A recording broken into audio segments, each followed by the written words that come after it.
धारणाएं धारणाएं मान्यताएं या सिद्धांत जीवन का असली स्वभाव नहीं है।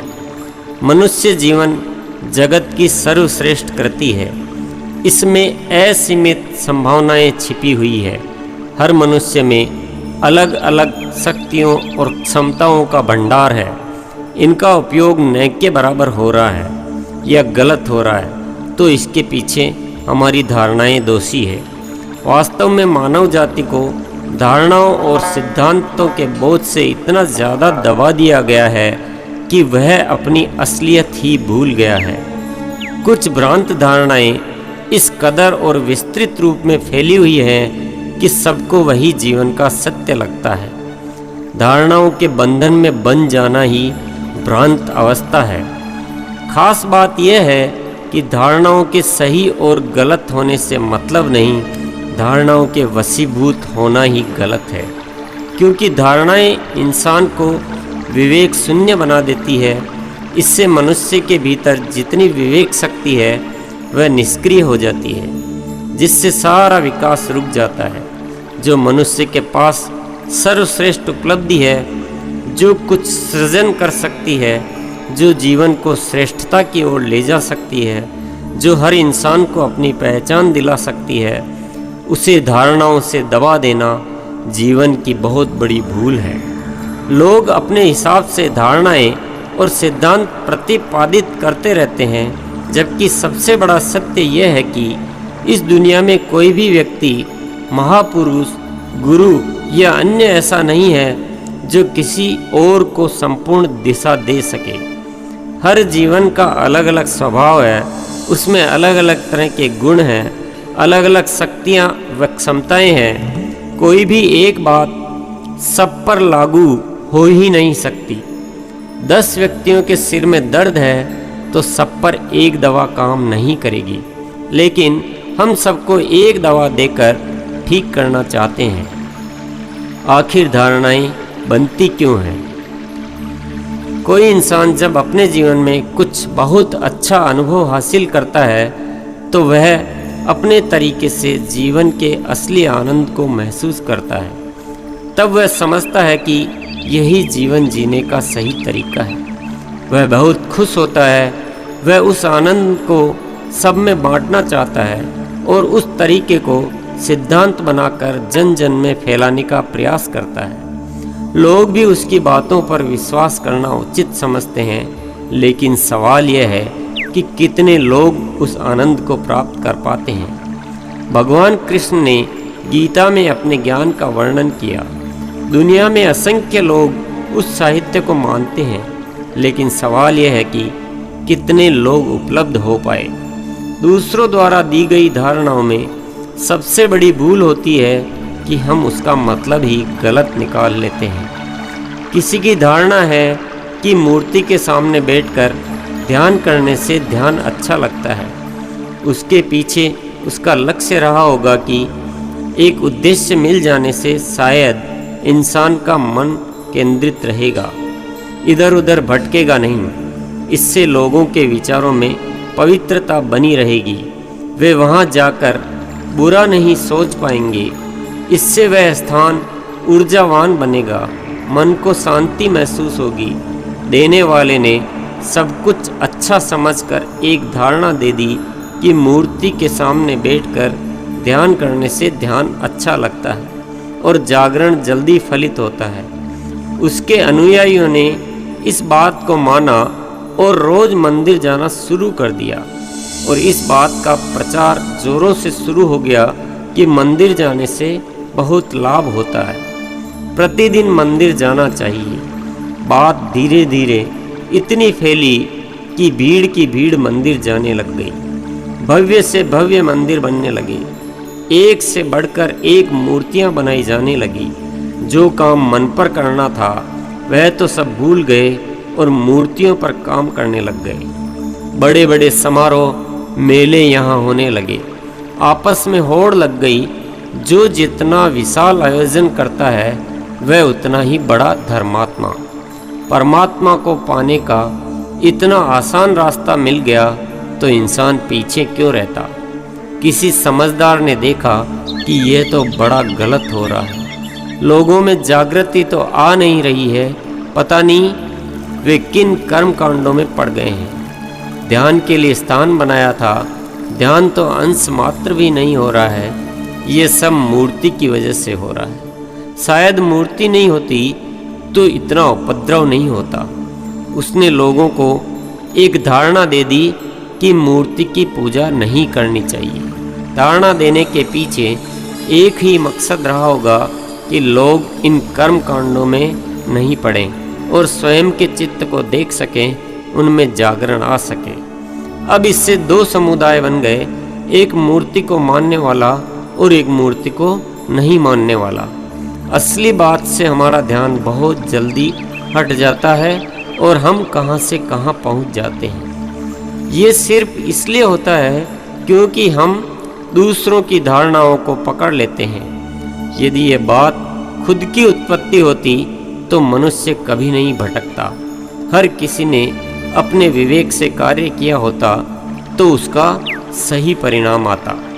कुछ लोग ढेर सारे साहित्य का अध्ययन और अनेक व्याख्यानों का श्रवण करके अपने ज्ञान के भंडार को भर लेते हैं। वे समझते हैं मैं अब दुनिया को रास्ता दिखा सकता हूँ।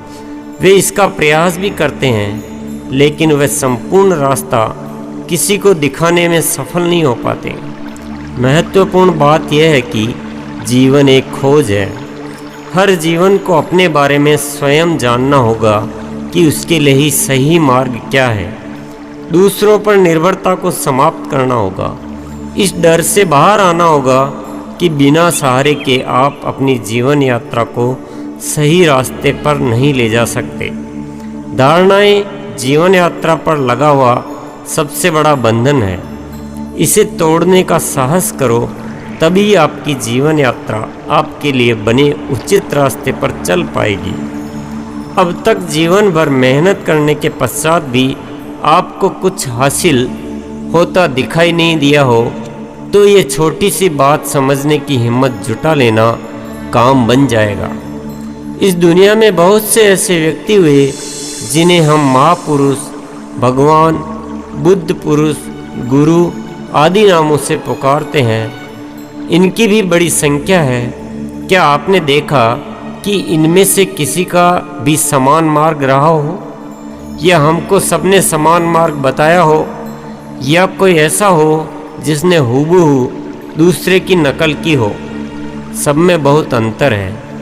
यहाँ तक कि कई बार तो वे एक दूसरे के विरोधी तक लगते हैं। लेकिन यह भी सत्य है कि सब उपलब्ध पुरुष हैं। इससे यह भी साबित हो जाता है कि उपलब्ध वही हो सकता है जो स्वयं अपने जीवन की खोज कर सकता है। हम उन्हीं लोगों को पूछते हैं जिन्होंने नई खोज की है, लेकिन हम स्वयं नई खोज करने का साहस नहीं जुटा पाते, क्योंकि हम ये मान लेते हैं कि वे तो विशेष पुरुष थे, उनको तो परमात्मा का विशेष आशीर्वाद प्राप्त था।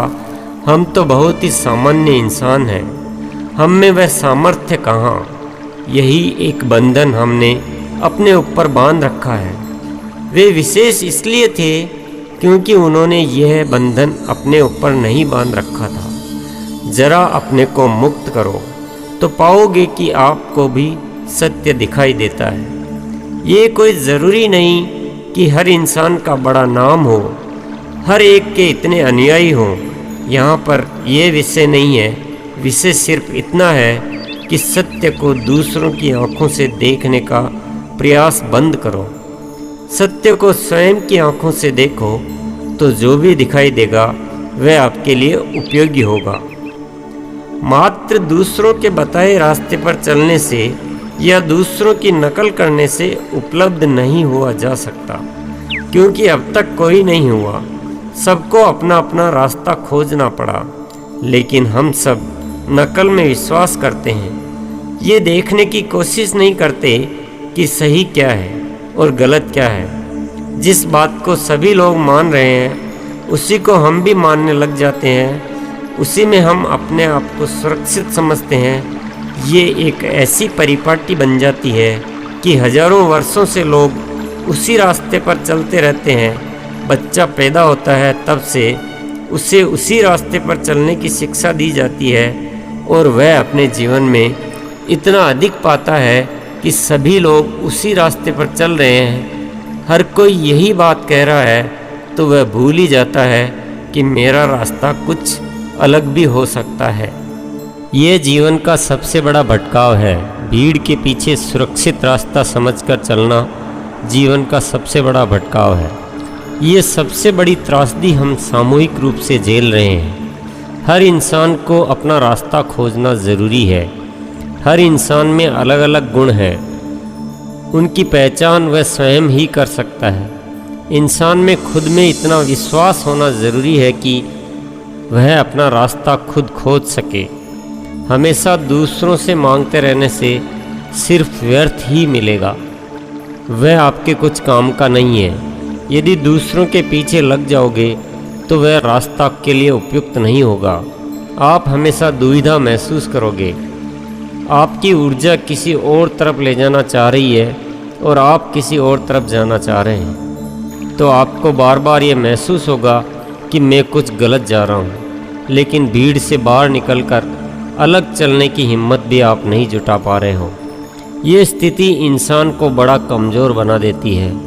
लोग कहते हैं हमें अपने आप पर विश्वास नहीं होता, बड़ा डर सा लगा रहता है। जो लोग सबको एक रास्ते पे चलने की बात कह रहे हैं, वे इस समाज के साथ बड़ा गलत कर रहे हैं। हर इंसान किसी भी रास्ते पर चले, पर अपनी समझ से तो ही कुछ बेहतर हो पाएगा। किसी के अस्तित्व को मिटाने का किसी को कोई अधिकार नहीं है। हम मनुष्य हैं, जानवर नहीं हैं। इस बात को कभी भूलना नहीं चाहिए। मनुष्य को जानवर की भांति नकल करना सिखा देने से बढ़कर गलत और कोई नहीं हो सकता। आप यकीन करो, खुद के द्वारा खोजा गया मार्ग यदि थोड़ा गलत भी है तो भी उस मार्ग से ज़्यादा विकास करेगा जो दूसरों द्वारा दिया गया कितना भी बेहतर मार्ग हो।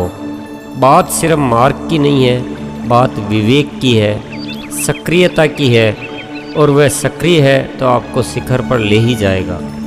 यहाँ सारी बात आंतरिक यात्रा की हो रही है, निर्णय क्षमता की हो रही है, खुद पर विश्वास की हो रही है। यहाँ भौतिक रास्तों की बात नहीं हो रही है।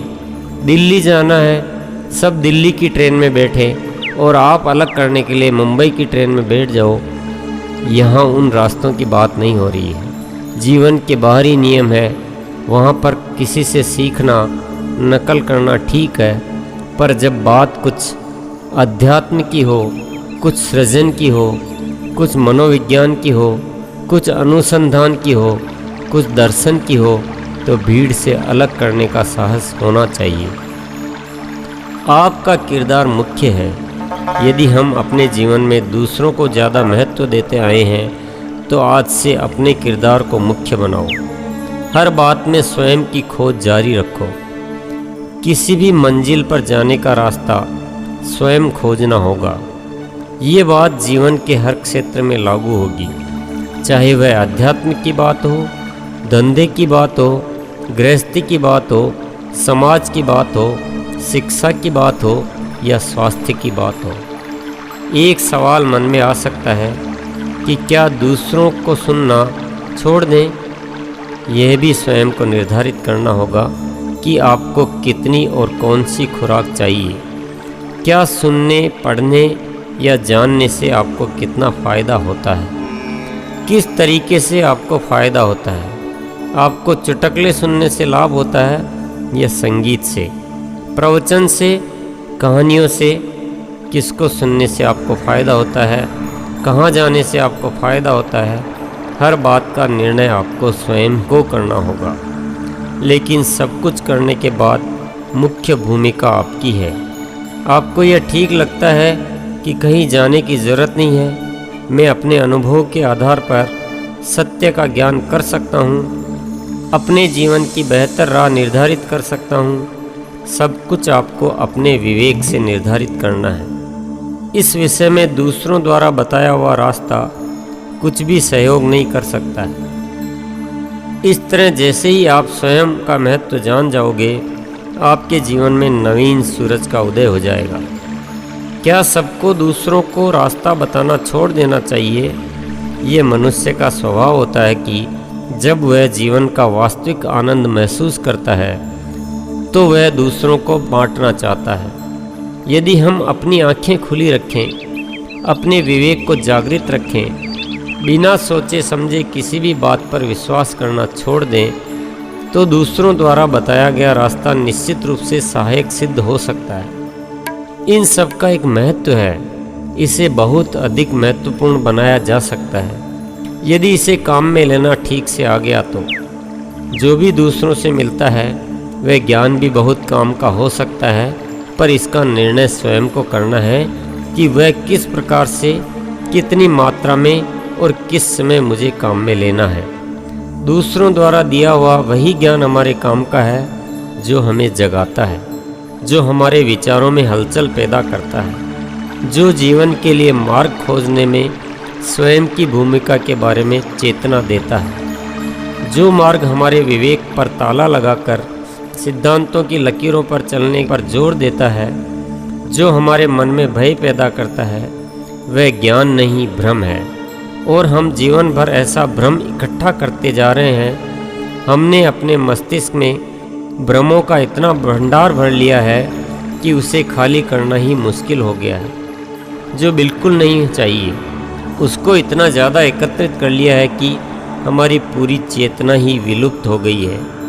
हमने अपनी चेतना को चैन की नींद सुलाकर शारीरिक क्रियाओं को बहुत अधिक महत्व दे दिया है। राम राम रटते रहो तर जाओगे, पैदल यात्रा करो तर जाओगे, भूखे रहो तर जाओगे, लौट लौट कर परिक्रमा करो तर जाओगे, पूजा पाठ कर्म कांड और न जाने क्या क्या, ये सब करके कोई ये समझ लेता है कि मैंने बहुत धर्म कर लिया है, मैं बहुत आध्यात्मिक हूँ, तो यह एक भ्रांति है।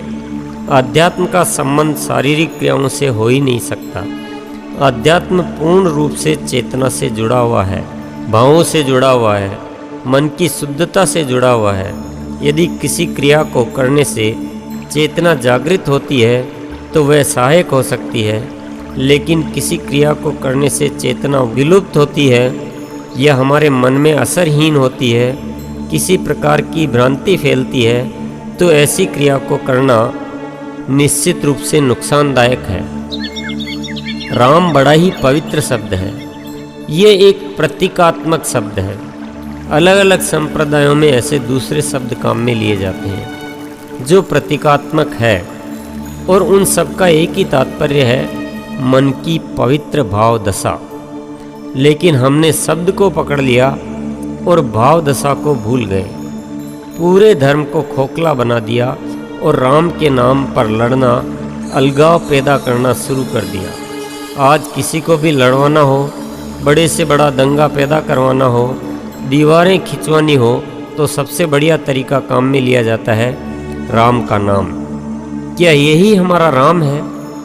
ये सब इसलिए हो रहा है क्योंकि हमारी आस्था शब्दों में है, क्रियाओं में है, भाव दशा में नहीं। हम राम राम बोल रहे हैं, लेकिन हम में तो राम का अंश भी नज़र नहीं आ रहा। आज जितने भी अराजकतावादी तैयार किए जाते हैं वे सिर्फ धर्म के नाम पर तैयार किए जाते हैं। जितने भी युद्ध लड़े जा रहे हैं धर्म के नाम पर, आज पूरी की पूरी इंसानियत को खतरा हो गया है।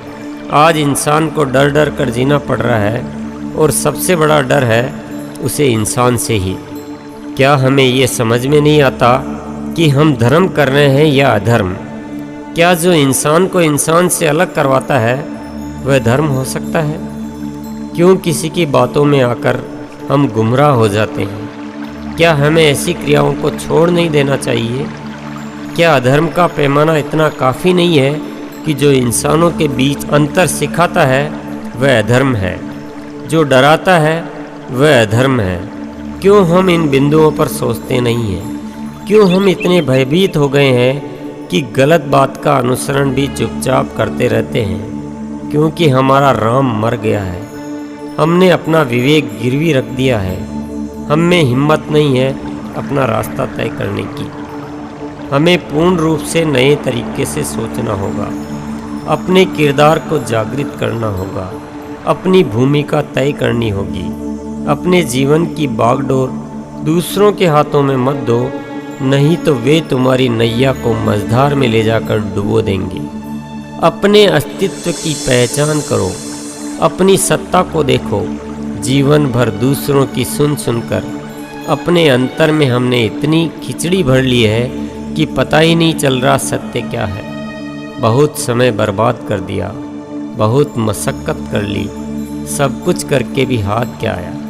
अब एक बार हिम्मत कर लो, इस सारे मलबे को उठाकर बाहर फेंक दो।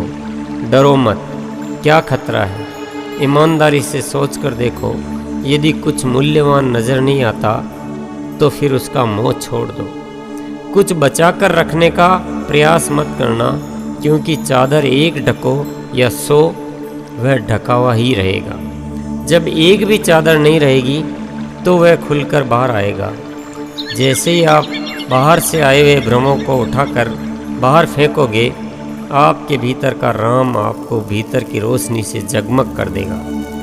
आप निर्भर हो जाएंगे, आप निडर हो जाएंगे, आप सत्य की पहचान कर पाएंगे और आप ये जान पाएंगे कि जो राम इतना समीप है, इतना सुलभ है, इतना सरल है, उसके लिए हम यूं ही जीवन भर भटकते रहे। एक राजा था, उसके शयन कक्ष में कमल के फूल का कुंड था। रानी को उसके पानी में से गंध आने लगी। तुरंत हुक्म हुआ कि यहाँ खुशबू की व्यवस्था की जाए। किसी की हिम्मत नहीं हुई ये कहने की कि इसे यहाँ से हटा दिया जाए। वहाँ पर कुछ खुशबूदार पौधे लगाने की व्यवस्था की गई। फिर भी रानी संतुष्ट नहीं हुई। वहाँ पर इत्र छिड़का गया, सिलसिला चलता रहा और पौधे आते रहे। तरह तरह की खुशबू का छिड़काव होता रहा। इतनी तरह की खुशबू कि मिलकर दुर्गंध का आभास देने लगी। कमरा इतना भर गया कि ठीक से चलने की भी जगह नहीं रही। पर किसी में ये कहने की हिम्मत नहीं हुई कि यह सब यहाँ से हटा दिया जाए तो बेहतर होगा। आखिर राजा का कमरा था, कौन कहने का साहस करे। एक दिन राजा को ये बात सूझी कि तुरंत ये सारे पौधे हटाए जाए और कमल का कुंड भी यहाँ से हटा दिया जाए। आदेश का पालन हुआ और कमरा खाली करा दिया गया। अब कमरे में शुद्ध और ताज़ा हवा आने लगी। हम भी तो यही कर रहे हैं। एक धारणा से कुछ अलग होता हुआ नहीं दिखाई देता है तो दूसरी धारणा पकड़ लेते हैं। धारणाओं से अपने विवेक के कमरे को इतना भर दिया है कि उसके काम करने के लिए जगह ही नहीं बची है। जीवन इतना जटिल नहीं है जितना हमने उसे बना दिया है। हम भ्रमों को ज्ञान समझ रहे हैं और उसके बोझ तले दबे पड़े हैं। अब कैसे छांटोगे कि कौन सा ज्ञान है और कौन सा भ्रम? बेहतर है बाहरी ज्ञान को छोड़कर भीतर के ज्ञान का दीपक जला लो। आपकी चेतना में वह सब कुछ है जो आपको जीवन में चलना सिखा देगी। परमात्मा ने आपको जन्म दिया है तो जीने की राह भी दी है। इतने आश्रित मत बनो।